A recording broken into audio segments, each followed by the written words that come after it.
International condemnation is mounting against the Ugandan government following the forced closure of major media outlets by the military chief General Muhoozi. Here is a breakdown of the key international responses and statements.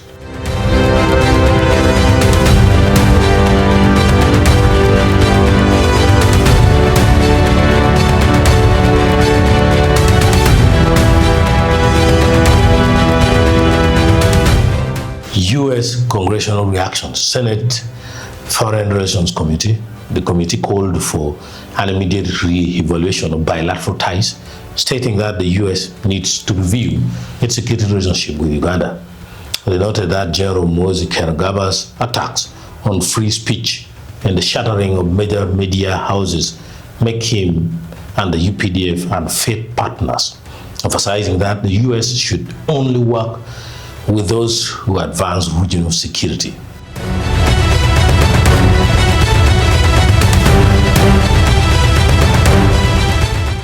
House Foreign Affairs Committee, ranking member Representative Bagwere strongly condemned the action, stating that moves by Ugandan officials to silence the press and human rights advocates directly undermine Ugandan democracy. Demanded that the government immediately end arbitrary detentions and attacks on media outlets.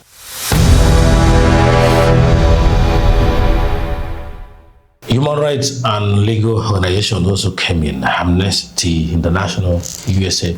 The human rights organization highlighted the systemic nature of the incident, stating that these attacks on media outlets are emblematic of a years-long crackdown on freedoms of expression and association in Uganda. That's from Amnesty International.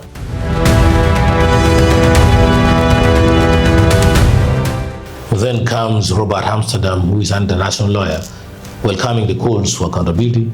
Amsterdam stated that he welcomes any review of the U.S. relationship with the Ugandan regime, adding that Museveni advances neither the interest of the U.S. nor Uganda.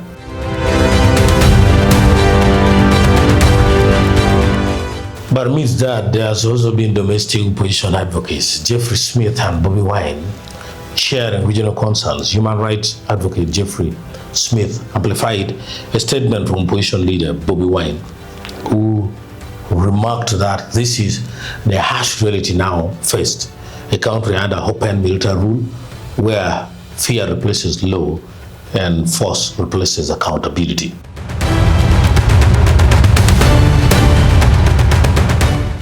That brings us to the end of this news update on the international growing backlash against the media crackdown in Uganda. As global pressure mounts from Washington to international human rights bodies, who will continue to monitor how the state and the military apparatus respond to these heavy demands for press freedom and accountability.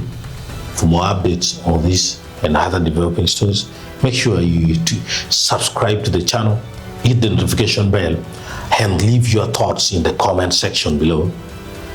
What do you think this means for the future of independent journalism in the country? Let's get the discussion started. Until next time, I am Mark O'Brien. Thank you for watching and stay informed.